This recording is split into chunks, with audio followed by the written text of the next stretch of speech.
संत और सेठ की कहानी।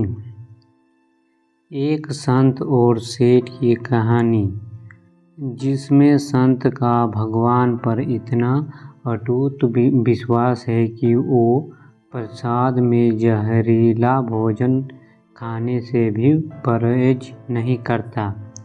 इसके बाद भगवान जो करते हैं उसे देखकर सभी हैरान रह जाते हैं। एक सेठ जी बड़े कंजूस थे। एक दिन उन्होंने दुकान पर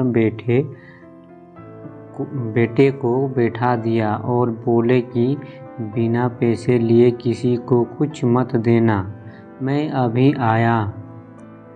अकस्मात एक संत आए जो अलग अलग जगह से एक समय की भोजन सामग्री लेते थे। लड़के से कहा, बेटा जरा नमक दे दो। लड़के ने संत को डिब्बा खोलकर एक चम्मच नमक दिया। सेठ जी आए तो देखा कि डिब्बा खुला पड़ा था। सेठ जी ने कहा कि क्या बेचा बेटा, बोलो। एक संत जो तालाब पर रहते हैं उनको एक चम्मच नमक दिया था। सेठ का माथा ठनका। वो बोले, अरे मूर्ख, इसमें तो जहरीला पदार्थ है। अब सेठ जी भाग कर संत के पास गए। तब तक संत भोजन का बनाकर भगवान का भोग लगाकर खाने की थाली लेकर बैठ चुके थे। सेठ जी दूर से ही बोले, महाराज रुकिए, आप जो नमक लाए थे नमक नहीं था बल्कि जहरीला पदार्थ था। कृपा करके आप ये भोजन ना करें। संत जी बोले, भाई हम तो प्रसाद लेंगे ही, क्योंकि भोग लगा दिया है। भोग लगाकर भोजन छोड़ नहीं सकते।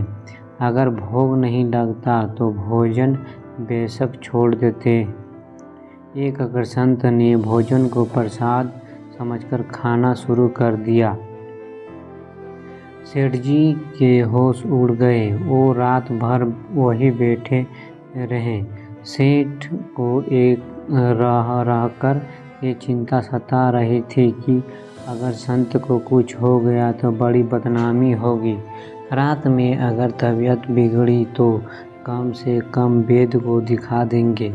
सोचते सोचते उसे नींद आ गई। सुबह रोज की तरह संत जल्दी उठ गए और नदी में स्नान करने लगे।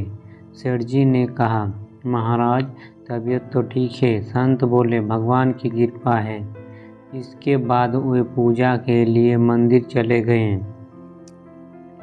जैसे ही संत ने मंदिर का द्वार खोला तो देखा कि भगवान के श्री विग्रह के दो भाग हो गए हैं और शरीर काला पड़ गया है।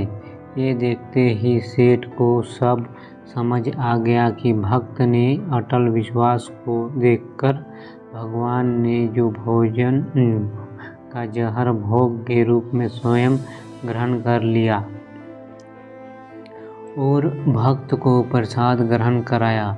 इसके बाद सेठ ने तुरंत घर जाकर बेटे को दुकान सौंप दी और स्वयं संत की शरण में आकर भगवान की भक्ति करने लगा।